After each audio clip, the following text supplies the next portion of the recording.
Welcome to today's Trane Engineers Newsletter Live program. I'm Jeannie Harshaw, and today we'll discuss data center system design. To cover today's topic, we have application engineers Dan Gentry, Sarah Hilden, and Mick Schwedler. Mick will kick off the program by covering some background information and terminology commonly used when discussing data centers. Then Sarah will cover ASHRAE thermal guidelines for data centers and cooling and component configurations. Dan will discuss data center air and water cooling equipment options and will provide some considerations for integrating free cooling. Then pull it all together with an example of a data center plant. So Mick, can you get us started? We're here today because there are a lot of data centers being built.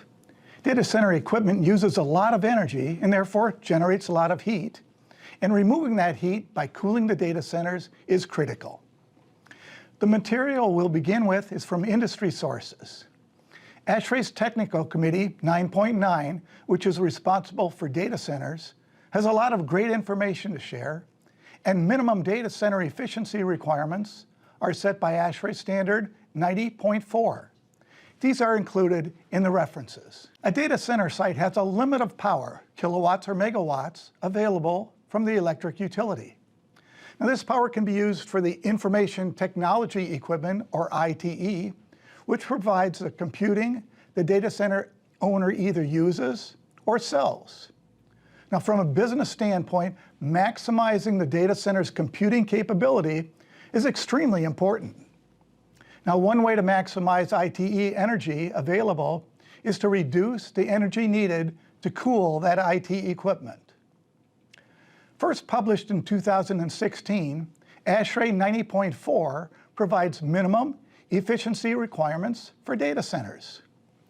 With respect to cooling, 90.4 defines the maximum annualized mechanical load component, or MLC.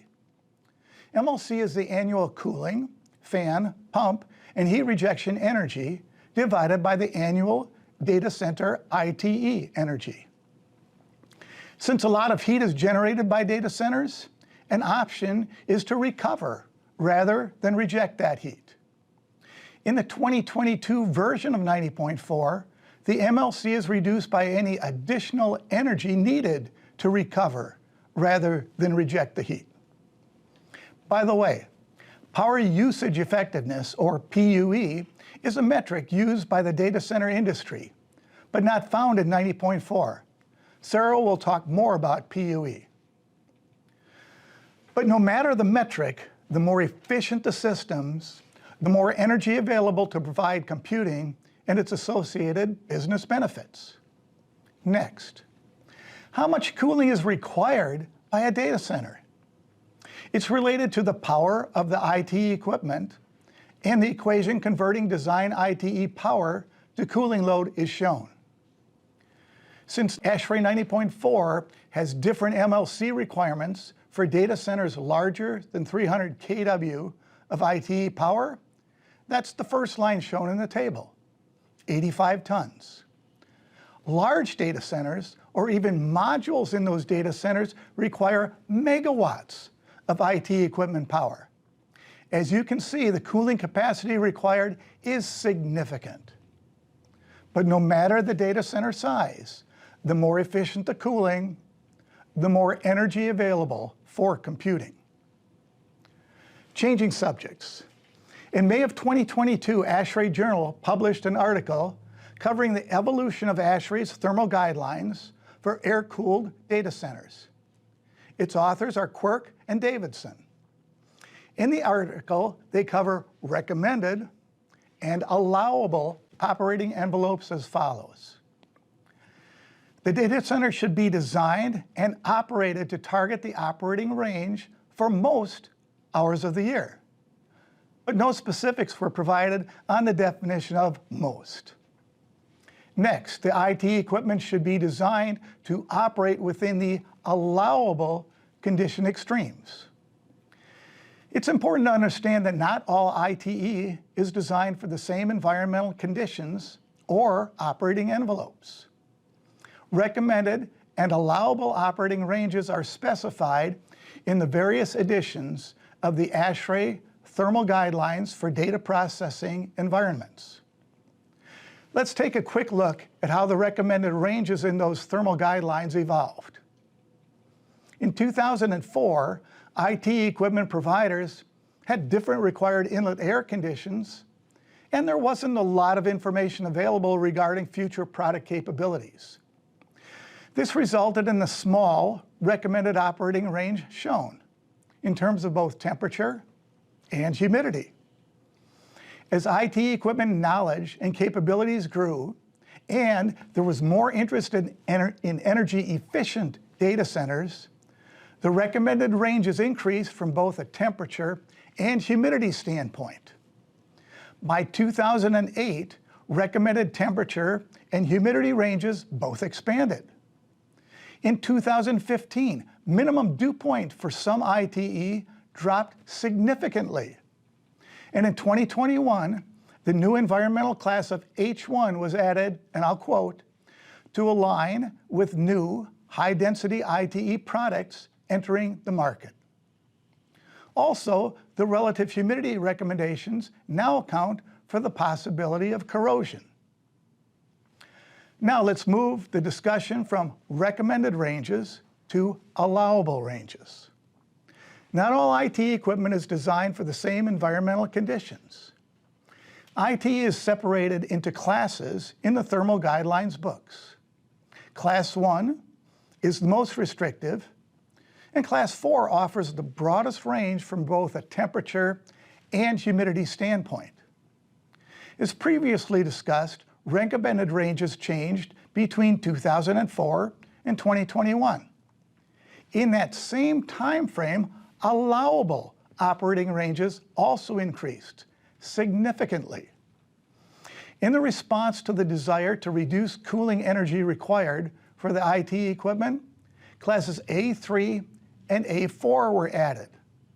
By that time, there was also more knowledge about the ITE capabilities and the effects of temperature and humidity on performance and reliability. For example, Class A4 ITE allowable range may be broad enough to allow all cooling to be provided using only heat rejection equipment, such as cooling towers. The evolution of allowable ranges is quite involved, so please refer to the ASHRAE Journal article. And remember, if you're an ASHRAE member, you can download the article for free as part of your member benefits. So that's a quick summary of how data center operating conditions have evolved. Now, Sarah is going to take us through how the thermal guidelines are being applied to various system and server technology options. The Thermal Guidelines 5th edition had several goals in mind. Standard operating environments for equipment levels the playing field and makes it simpler for equipment manufacturers to specify what must be provided inside the data hall. A common environmental interface for the equipment and its surroundings, along with guidance on evolution and test of operational health, including characteristic reporting, is a key factor. Owners and operators are provided guidance around making changes to the data center environment with a basis to measure the effect of changes made to save energy. The idea is that manufacturers can self-certify their equipment to operate as intended in the defined air and liquid-cooled classes. And now a few metrics and terms you may encounter in discussions around data center design and operation. First, you'll hear the term ITE. This is the information technology equipment installed inside the data center. And Mick mentioned mechanical load component earlier. Another key term is power usage effectiveness, or PUE, a benchmarking metric used to determine overall data center efficiency. It's the ratio of total data center energy to that of the IT equipment housed inside.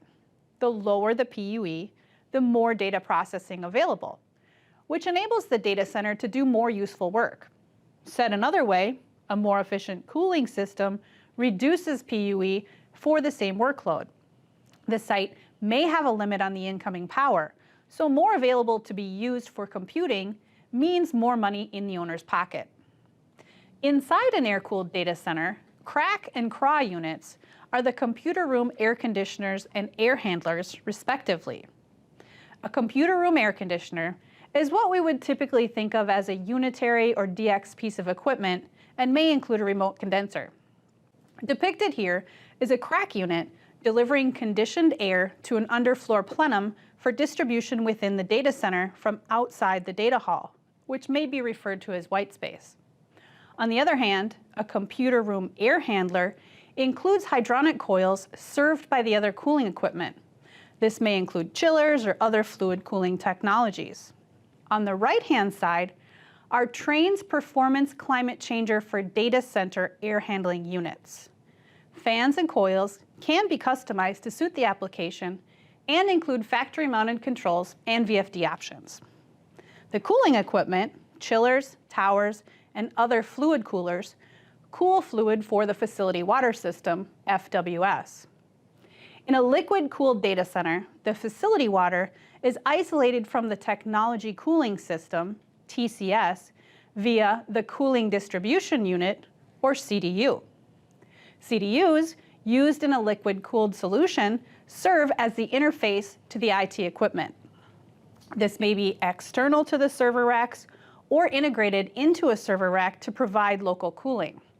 Configuration depends on the design of the data center. There may be tertiary loops if servers in the data center have their own heat exchangers. Lastly, water usage effectiveness is a measure of how much makeup water is used in a data center relative to annual IT equipment electricity consumption. The lower this value, the better. Evaporative cooling towers evaporate lots of water. That must be made up. For this reason, some data center designers are implementing dry fluid coolers instead of cooling towers in large plants. Other data center cooling designs use air-cooled chillers to eliminate the need for makeup water. Water usage in general may fall under energy code, environmental availability, or both. So it's an important consideration in early design phases. Let's look at how data center cooling systems might be configured. Servers, or even your computer, as we're well aware, have fans inside of them that remove heat from the components mounted to the circuit board. Most of us are familiar with air-cooled computers. Data centers are collections of powerful computers dedicated to serving data back when requested from a client. These servers are arranged inside of racks, which may be lined up in rows. The graphic depicts an air handler in a corridor providing underfloor cooling to data center equipment. In air-cooled systems, cooling may be at the room level, where air is moved throughout the data hall using perimeter air handling units. These units often deliver conditioned air through a raised floor, but could be ducted.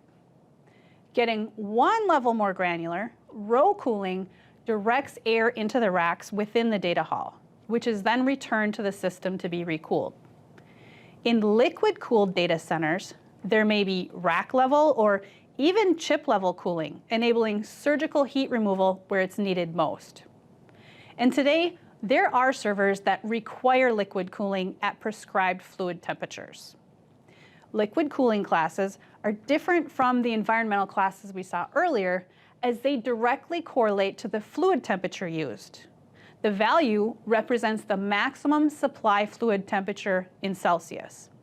Additionally, they can aid in system selection, with primary and secondary or supplemental facilities noted in the middle column.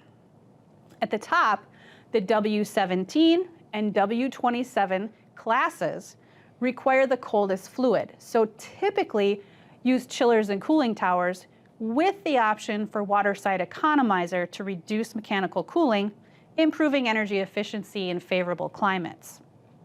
Next are classes W32 and W40, which likely require chillers in warmer climates, but may be able to get away with evaporative cooling only. At the bottom are the classes where heat can be removed using even warmer fluid. These typically do not use chillers. However, not all locations are suitable for the use of dry fluid coolers.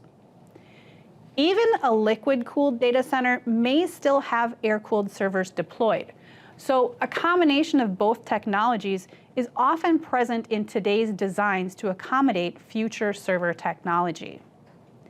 In a liquid-cooled data center, the CDU isolates the facility water system from the technology cooling system.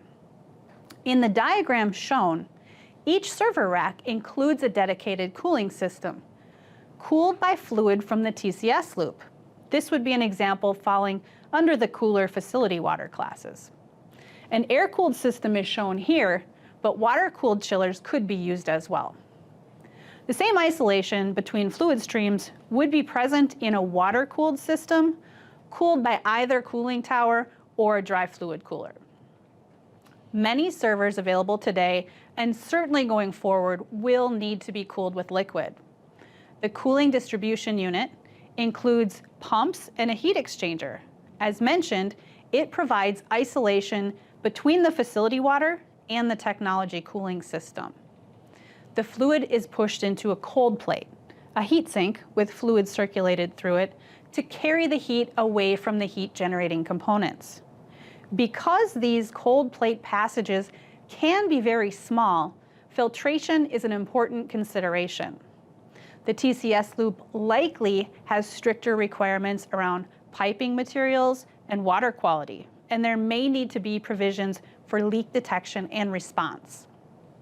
Immersion is another technology used to cool data servers. The IT equipment is submerged in dielectric fluid, which is non-conductive. It takes heat away from the server. The fluid remains in a liquid state in the single phase type and is cooled by mechanical or other means.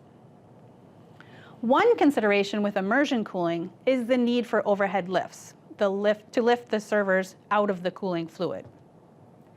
Two-phase immersion uses a condenser coil to remove heat from the ITE. The liquid surrounding the server boils off, then through condensation, heat is removed and the fluid circulates back into the tank. The condenser may be cooled with facility water using the cooling system. Many of today's data centers are being designed or retrofitted as hybrid systems, with liquid cooling implementations to take away some of the heat and still using computer room air handlers to take away what's left. By leaning into hybrid solutions, the infrastructure is there, such as tubing and piping, for the future liquid-cooled systems. There may be rear door units cooled with facility water that remove heat at the rack level with some local airflow to pick up the rest. Past data centers used conventional CPUs. Today's data centers are targeting artificial intelligence and machine learning, or AI/ML. The chips used in traditional servers generated less heat than what is being deployed in current data centers because the total design power was much lower.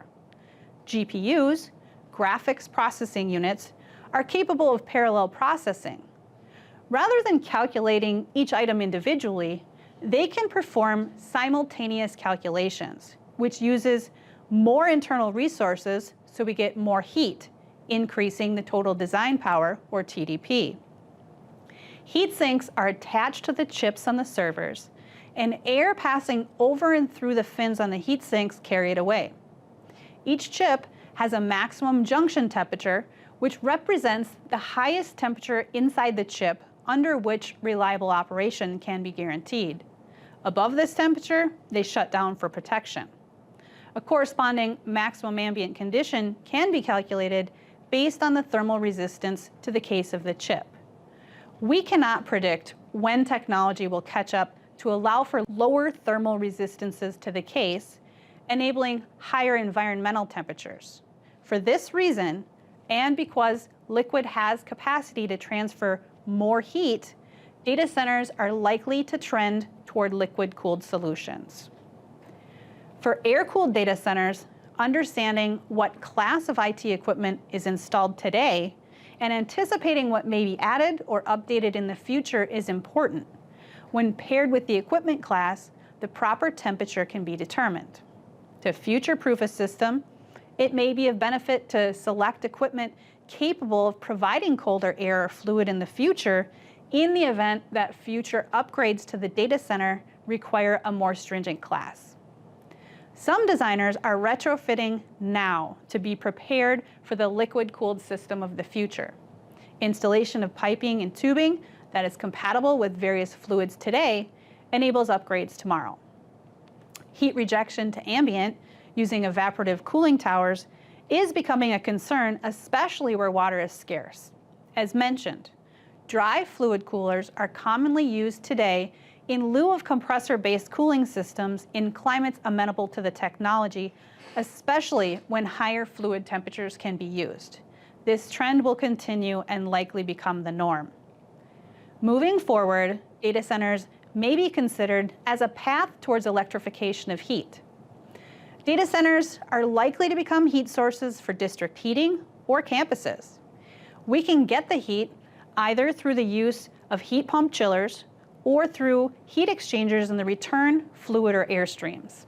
Data centers can certainly avoid purchasing heat for adjacent office or other usable space. Furthermore, there are use cases where process heating loads can be met by using the heat from data centers, such as indoor agriculture and fish farming. Lower temperature applications include snowmelt and community pool heating. Pairing data centers with other functions is viable where opportunities exist. With that, I'll turn it over to Dan for discussion around the cooling equipment deployed in data centers. This may be somewhat of a review for our friends joining us with chiller plant experience, but hopefully we can fill in some details that pertain to chiller plant design for mission-critical sites. We will begin by looking at air-cooled chillers and then review water-cooled chillers, then chiller plants, and leave with an understanding of the nuances of each type. This section will wrap up with examining how free cooling can be accomplished with each system type and then considerations for each. Air-cooled chillers, as their name suggests, reject condenser heat to the ambient air. Assuming a desired chilled water temperature, the performance of air-cooled chillers is driven by the outdoor ambient air temperature. As the ambient temperature rises, the performance of the chiller decreases, and vice versa as the temperature drops. By design, these units are rated as outdoor pieces of equipment and as such are installed outdoors. There are maximum and minimum ambient temperatures that air-cooled chillers can operate at. Each chiller manufacturer has their own way to achieve the desired ambient operation with various capabilities, often with maximum limits around 115 to 125 degrees Fahrenheit, with minimum ranges operating from 20 to minus 20 degrees Fahrenheit. Air-cooled chillers come in a wide range of compressor technologies like scroll, screw, and centrifugal, and sizes from 20 to over 550 tons to suit a wide range of customer needs. Air-cooled chillers are offered as a package and come with some options. When it comes to compressors and heat exchangers, these options are generally fixed for a given size. There may be some compressor efficiency options and maybe some heat exchanger pass options, but other than that, the chiller has a base design. Many of the options for air-cooled chillers could be considered a bolt-on option. Examples of this may include an integrated pump package, factory-installed sound reduction package, 65K short-circuit current rating, a harmonic filter, or a free cooling coil. We will cover free cooling in more detail towards the end of this section. As Sarah discussed earlier, the processors being used today generate more heat than those of the past. Some cooling system designs can be designed and operate at warmer temperatures, driving the trend in data centers for warmer chilled water delivered to the IT equipment area, commonly referred to as the white space. This is great for chiller plant efficiency because chillers are at their peak performance with the highest possible chilled water supply temperature, and it allows for ample hours of free cooling in most climates. However, chillers do have maximum allowable supply chilled water temperatures. These temperatures are important for chiller operation as they allow for proper motor cooling and required compressor differential, amongst other critical requirements. The allowable supply temperature capabilities vary among chiller configurations. ASHRAE Standard 90.4 includes mandatory provisions for data center cooling system equipment. It requires an annualized mechanical load component, as Mick previously defined for us, calculated using the equation shown on the slide. If the data center includes shared cooling equipment that conditions non-data center spaces, those are prorated hourly, weighted based on capacity. The calculations are to be calculated using full year or bin data for both wet and dry bulb temperatures with a resolution of no more than 2 degrees Fahrenheit. As climate zones get colder, the maximum MLC is reduced. Credit is taken for heat recovery for space heating or other process loads. This is to avoid penalizing the reuse of what would otherwise be wasted heat energy. There are also provisions to discount redundant units in the calculation. Refer to the most recent version of 90.4 for the most up-to-date information. A quick example, a 400 kilowatt data center in Ashburn, Virginia, which is in climate zone 4A, the MLC would need to be no greater than 0.18. Remember, you must meet the required MLC. Before Sarah takes us through free cooling, the first question is it required? The answer to that is, it depends. Let's look at an example. We'll use a 330-ton air-cooled screw compressor chiller for this example, and the data center is located in Virginia, climate zone 4A. The first thing we will look at is the minimum efficiency requirements applicable, which are found in the table shown here from the IECC and are highlighted in our example. Remember to always check for applicable energy codes for the specific data center locale. Next, Section C403.5 of the IECC requires economizers in chilled water systems, but has some exceptions. For this example, we are specifically looking at exemption number 5, which states where the cooling efficiency is greater than or equal to the efficiency requirements in the reference table, economizers would not be required. Let's examine that table a little further.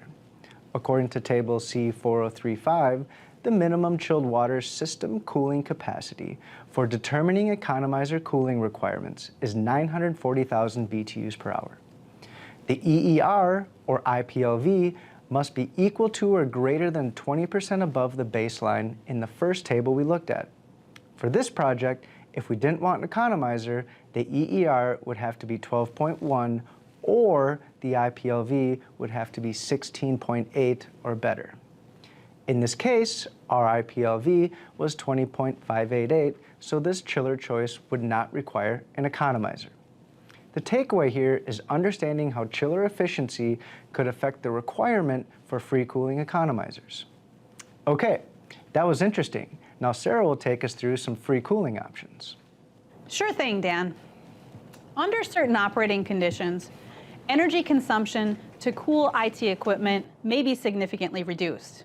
Often, this is referred to as free cooling, even though some energy is used. We'll use this term today. Air-cooled chillers can provide direct free cooling without a cooling tower or other fluid cooler. The condenser is fitted with a second set of integrated coils through which water or glycol can flow. Warmer climates may not require glycol due to moderate supply temperatures and the low freezing risk. This may require additional sections, adding length to a chiller, or they can be stacked with the condenser coil, increasing the fan horsepower requirements. When enabled, the coil adds pressure drop to the fluid loop as it must be pumped through the extra coil. The available free cooling capacity depends on how much coil there is, the flow rate, and the ambient temperature. As ambient temperature drops, capacity increases. When provided as a factory option, the manufacturer should supply integrated control. Operation is simple. Factory-installed controls stage the free cooling and compressors for integrated operation during favorable conditions automatically. Indirect free cooling is another option in the marketplace. Rather than equipping the chiller with free cooling coils, a fluid cooler is added externally. This can free up space in the chiller farm if the coils are not stacked. The chiller is equipped with an integral pump and heat exchanger package to either fully cool or to pre-cool fluid before it flows through the evaporator. The heat exchanger is piped in series with the evaporator, and all is contained within the unit, keeping glycol out of the chiller. A recent market option on air-cooled chillers is a low-lift refrigerant pump. This refrigerant pump is used when the lift is very low, allowing compressor operation down to a 1.1 pressure ratio. The purpose of the pump is to ensure proper motor cooling during low-lift operation. Benefits include eliminating the need for a waterside economizer, saving space and cost, and controls complexity. There's no switchover procedure or additional maintenance required. It may replace the need for integral free cooling. Shown on the slide is performance of an air-cooled chiller with integrated free cooling in blue and for the low-lift refrigerant pump in green. kW per ton is plotted against decreasing ambient dry bulb on the horizontal axis. Above 65 Fahrenheit ambient temperature, the chiller with the refrigerant pump is more efficient, reducing the total power draw. But below that, integral free cooling is more efficient. Depending on climate, with the refrigerant pump option, glycol may not be required. Performance is similar for both options. So the annual energy savings is driven by ambient temperature. An added benefit is reduced chiller weight without the free cooling coil. So let's think about where free cooling opportunities are. This is bin data generated from Energy Plus weather files. The data represents several climate zones for locations throughout the US. Climate zones get cooler as we move down the chart. In blue, we have the total annual hours where dry bulb is lower than 65 degrees Fahrenheit, which as mentioned is about the threshold below which integral free cooling becomes more efficient than a refrigerant pump. While this type of data cannot substitute for an energy model, it could be used to approximate which climate zones stand to benefit the most. When it comes to free cooling using air-cooled chillers, it's clear that cooler climates have many more hours where the dry bulb is below 65 Fahrenheit, saving energy by reducing the number of compressorized cooling hours. This drives the MLC lower, which tracks with more stringent MLC requirements in cooler climates.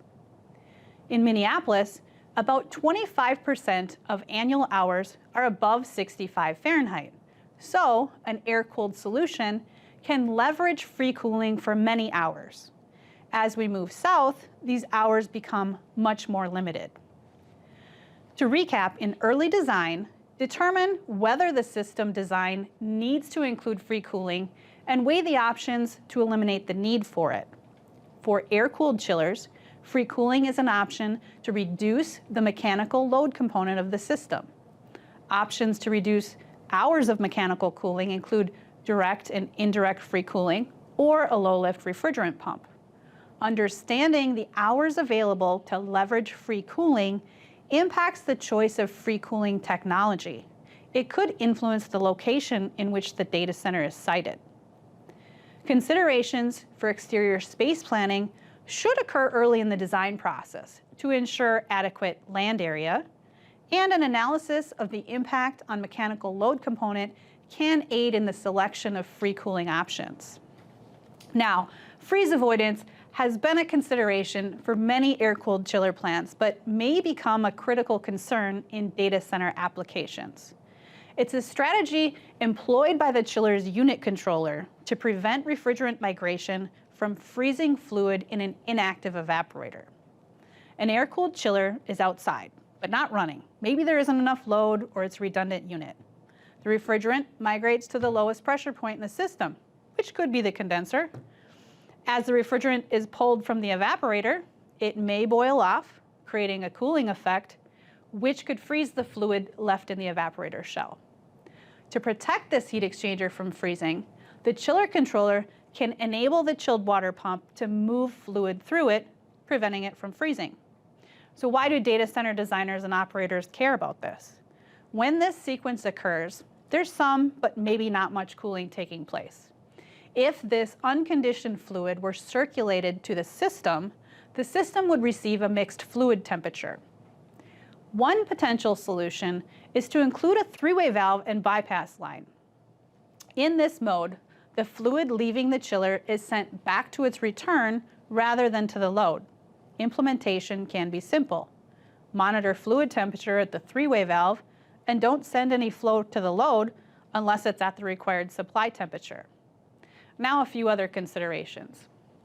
Air-cooled chillers have a maximum ambient temperature above which operation may become unreliable.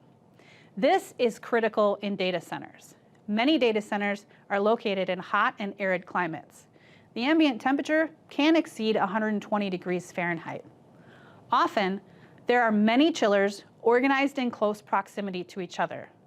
With so many chillers rejecting tons and tons of heat, microclimates can develop, increasing the ambient condenser operating temperature.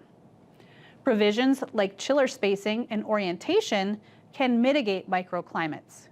Computational fluid dynamics provides us a tool to analyze these impacts. Options for stack extensions that throw the condenser discharge higher can be considered if necessary. In our analysis, shown here, modeled temperature rise is reduced within the chiller array using this method. A designer should consider the placement of other heat-generating equipment, like standby generators, when laying out a chiller plant. Hot generator exhaust in close proximity could increase chiller ambient operating temperature. Sound may be a consideration at some sites. We may be dealing with dozens of air-cooled chillers in one area. Each may include several fans and compressors, all emitting noise. Vendors offer reduced sound packages that may include louvers, compressor wraps, and low sound fans, among others. At some sites, external attenuation in the form of barrier walls may be a better fit. It is imperative for the engineer to understand the acoustic requirements on and around the site so he or she can coordinate with vendors to provide the appropriate solution to avoid violating local ordinances. Trane Acoustics Program, or TAP, can be used to analyze the sound path and determine the sound levels at relevant locations. When it comes to laying out an air-cooled chiller plant, we have some design choices to consider. One option is to select the largest chiller available to reduce the number of units in the plant. In a plant with thousands of tons of cooling, meaning dozens of chillers, this likely makes sense. Another way to think about data center chiller sizing is in terms of load blocks. Common load block sizes might be 3 to 12 megawatts or 850 to 3,400 tons. Generators are available in these capacity ranges. A load block consists of a generator set or sets, chillers to provide cooling, and connected IT equipment, and serve as a single entity within a larger system. With load blocks in mind, let's look at how air-cooled chiller performance impacts the data center. For this example, we'll use 3 megawatts as the block size. This means we have 3 megawatts available for the chillers and pumps, electrical losses, computer room units, and of course the IT load. Compared against the IT load, electrical and crack units can have relatively stable consumption. As we move from left to right in the table, the chiller's share of power is reduced as efficiency improves. Therefore, any opportunity to reduce power consumption of the chillers and pumps in the cooling system can be turned into kW dedicated to data processing, adding to the owner's bottom line. This holds true even when not on generator power. Now, some options for air-cooled chillers. Helical rotary or screw compressor chillers are commonly used in data centers, and for good reason. They're generally characterized as being efficient and highly reliable. These units have multiple compressors, enabling good turn down, and provide some redundancy. As of this program, these units can produce chilled fluid up to nearly 70 degrees Fahrenheit for most manufacturers. Condensers can be designed for both cold and hot climates, so they can be selected to meet the needs of the climate in which they're installed. Magnetic bearing chillers are gaining significant traction among data center designers. These units feature multiple oil-free magnetic bearing compressors capable of operating at higher suction temperatures. As such, they can provide warmer chilled fluid temperatures up to almost 90 degrees Fahrenheit. Because there's no oil in the system, the compressors can operate at a lower pressure differential, potentially improving performance. And like the prior units, condensers can be designed for high or low ambient conditions. These chillers can be configured to achieve even higher efficiency. Of course, premium performance is reflected in the cost. Now, Dan will walk us through some water-cooled options. By design, these units are rated as indoor pieces of equipment and as such are installed indoors. Water-cooled chillers, as their name suggests, reject condenser heat via the condenser water system. The condenser water system is connected to a heat rejection system, which, in a data center, is typically a fluid cooler, but can be a cooling tower. Assuming a desired chilled water temperature, the performance of water-cooled chillers is driven by the outdoor ambient air wet bulb temperature if using a cooling tower, or outdoor ambient dry bulb temperature if using a fluid cooler. As the ambient temperature rises, the performance of the chiller decreases, and vice versa as the ambient temperature drops. Water-cooled chillers are designed to operate at the maximum possible condenser temperature for the system they are installed in, but also have a minimum condenser water temperature that they can operate down to. It is always important to understand the operational parameters of the units in the system.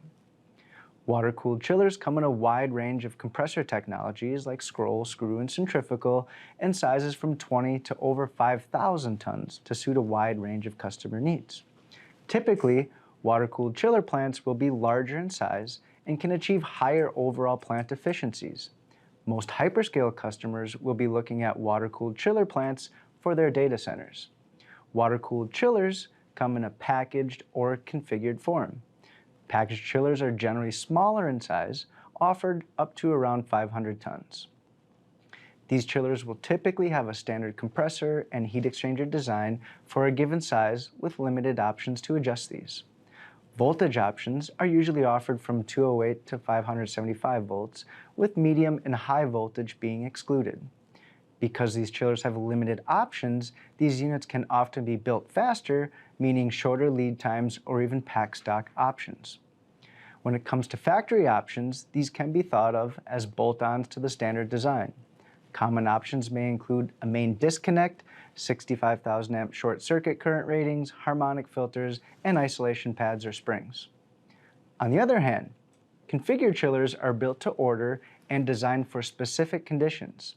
This is important for data centers as some packaged chillers may not be able to operate at the desired conditions or are simply too small in size, meaning configured chillers will be required to meet their needs. Unlike packaged chillers, voltage options are more numerous, ranging from 208 to 14,000 volts. Next is the choice for a motor starter. Depending on the voltage type, this could be a wide delta, auto transformer, cross the line, or a variable frequency drive. The starter type should be driven by the requirements of the project. VFDs are best suited when the entering condenser water is low at part load conditions, leading to energy savings at the chiller. Starters may be more ideal for applications where the chillers are operated around full load and there are few to no hours with ambient relief. Starters are also lower first cost and require less maintenance compared to VFDs. Manufacturers may offer different compressor types, like direct drive or high speed with a gearbox, single or multiple stages, oil or oil-free, just to name a few. Within the compressor design, there may be options like impeller sizes, metering device types, and capacity control options. After that, there are heat exchanger options.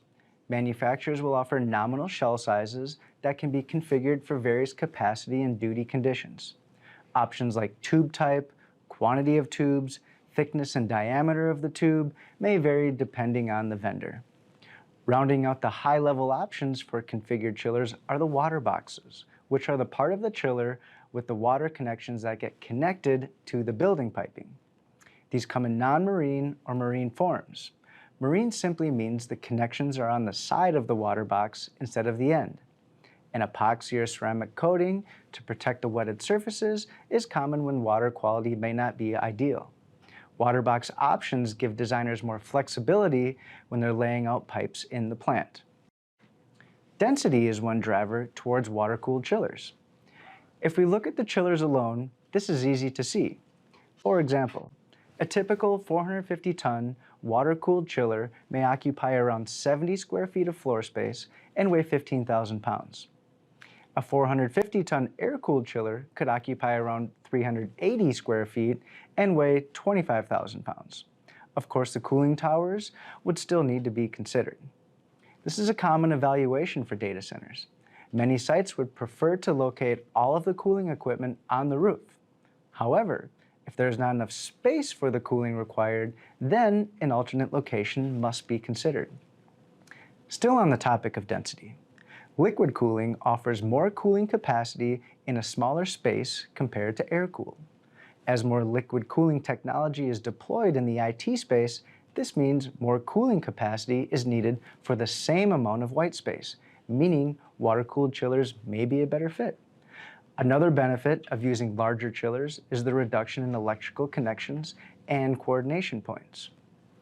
As discussed with air-cooled chillers, water-cooled chillers are also required to deliver relatively high chilled water supply temperatures. The maximum available chilled water supply temperature may range from around 65 to 90 degrees Fahrenheit, depending on the chiller configuration and available condenser water temperature. It is important to understand the allowable supply chilled water temperatures that the chiller is capable of when it comes to planning out the first through final phases of a data center. Some chiller configurations may have a narrow range of supply temperature reset, while others may have a relatively wide range. Understanding these ranges helps determine what the chilled water plant is capable of producing, as the needs of the data center may change over time. Because water-cooled chillers are available in much larger sizes compared to air-cooled chillers, it allows the owner to achieve the same capacity relative to an air-cooled plant, but do it with significantly fewer units. Hyperscale customers will often opt for water-cooled plants as they are larger in scale, say the 10 to 100 megawatt range. Chiller turndown should be considered when planning out day 1 to day 2 operations. Does my chiller have enough turndowning capacity to operate stable at low load if required? Water-cooled plants can also allow for more engineered systems to achieve higher chiller plant performance to allow for higher IT capacity. Opportunities like determining the ideal delta T, series counterflow, variable primary flow, optimized condenser system control, to mention a few, can all be on the table. And don't forget about heat recovery. In water-cooled chiller plants, this is a relatively simple addition. I mentioned various heat rejection types for water-cooled chillers. So now let's take a few moments to understand these options in a little more detail. Starting with cooling towers. They offer the lowest form of energy use of the three and are the most compact. However, the drawbacks come with the most water used, which also includes treatment. Freeze protection will also need to be considered. Moving to dry coolers. As their name suggests, these units run dry, meaning no water is used, which is a big benefit. These units do come at a cost in the form of more energy needed to reject the same amount of heat and in a larger footprint compared to cooling towers. The last of the three is an in-between option known as adiabatic fluid coolers. These units are similar to dry coolers in that they can operate without any water usage, but they can also operate with some water evaporation when needed, for example, at higher ambient conditions. Large centrifugal chillers can come in many variations. An example pictured here can come with 1 or 2 compressors, ranging from about 800 tons to around 5,000 tons per chiller. These units use an ultra-low GWP fluid, R1233ZD, which has a GWP of 1. These chillers are capable of relatively high chilled water supply temperatures. Around the 90s is possible with the correct configuration and allowable condenser water temperature. These are configured chillers so they can be designed to the exact needs of the customer, meeting their rigorous performance and quality standards. Options like rapid restart so the chiller can get back online and running in a short period of time after a power event have been developed for data center customers to increase the reliability of their operations. In water-cooled plants, free cooling is often achieved using dry fluid coolers. When the ambient temperature is high and chillers are needed, they reject the full amount of heat. Or, if it's cold enough, they can carry the load and the chillers are turned off. In between, the fluid coolers pick up as much of the load as they can, with the chillers trimming to make the supply set point. And because these are closed circuit, they do not require makeup water, a top driver for data center owners. That's a lot of great information. Now let's wrap up this section. A data center cooling system is still a chilled water plant, but due to the critical cooling needs, project considerations differ from comfort cooling. Fluid temperatures may be warmer than we're used to, and ambient temperatures, especially in air-cooled plants, become an important consideration. We've highlighted several options for non-compressorized cooling to save energy, and discussed how freeze avoidance can become more critical in these sensitive environments. Dry fluid coolers are being used often to reduce or avoid makeup water consumption. And sizing of chillers in the plant may be based on generator load blocks rather than the typical N+1 sizing of the past. We have reviewed several chiller types that are commonly applied in data centers. We say often, use the right chiller for the right job. To round out the program, Dan is going to walk us through a plant example. All right, let's bring all this together into an example plant. Our theoretical customer is planning an enterprise-level data center in Virginia with a total build-out of 36 megawatts. The customer would like air-cooled chillers and each load block to be 3 megawatts in size. The PUE target is 1.3.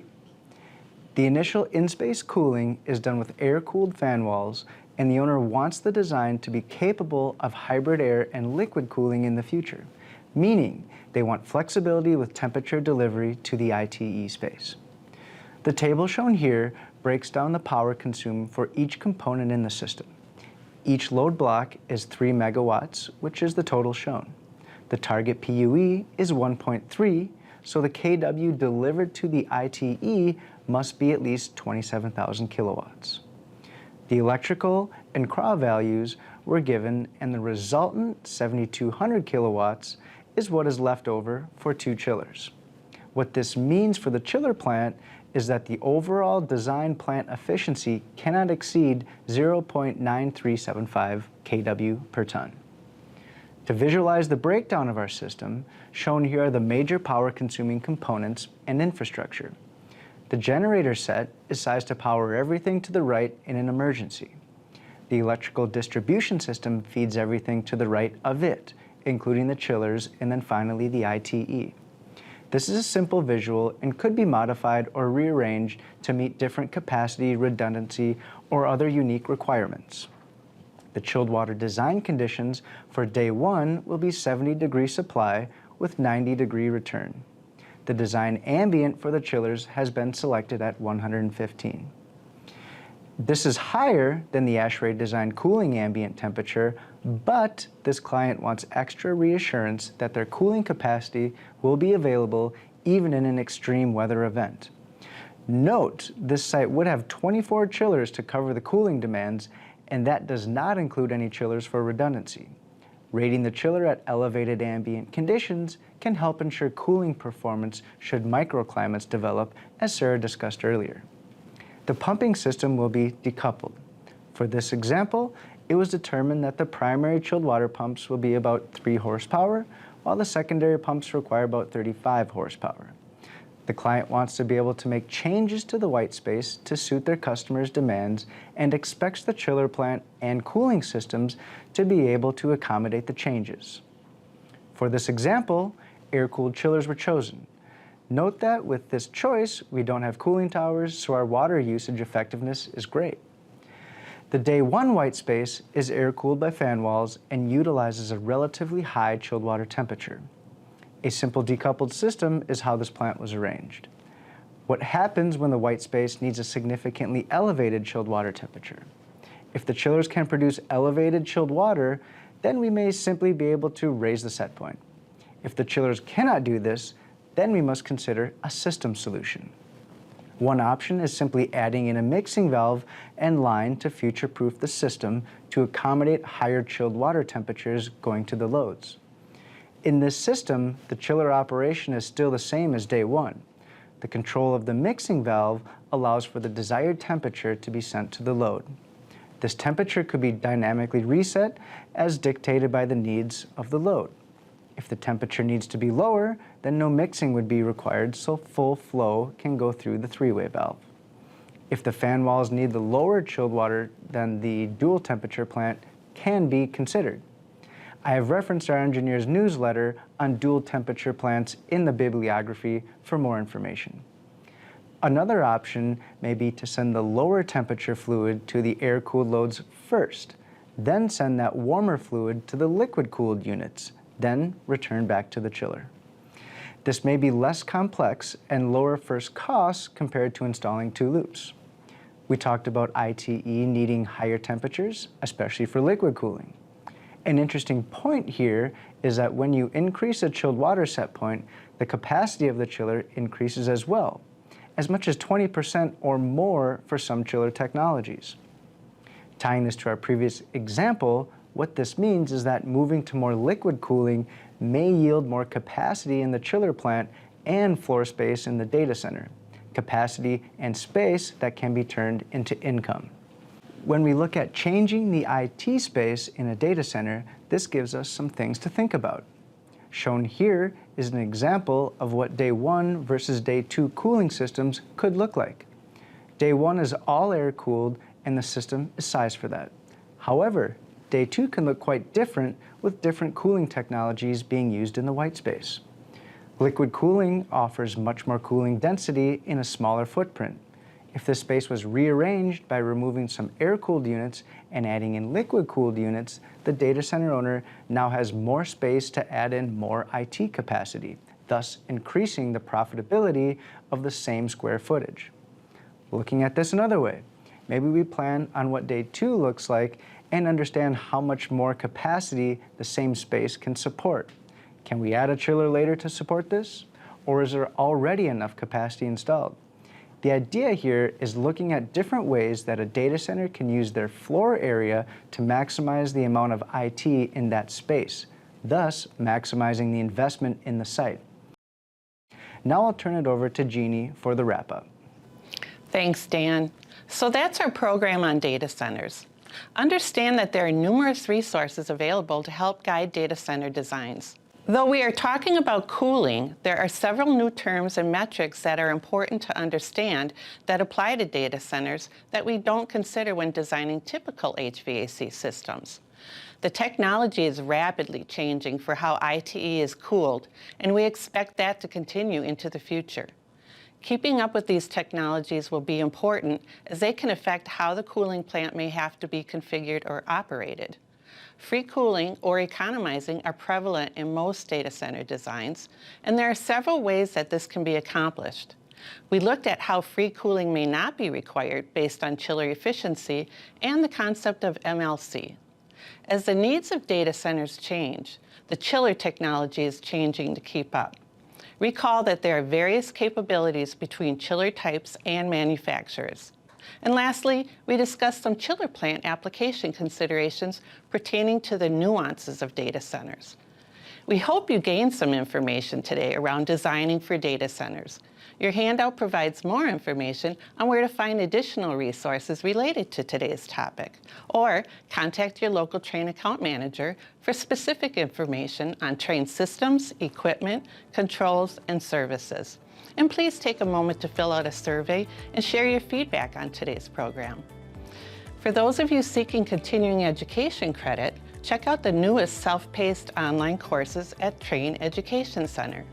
And please also check out the free downloadable educational resources at trane.com/educational resources. Thanks for joining us today. We look forward to seeing you next time.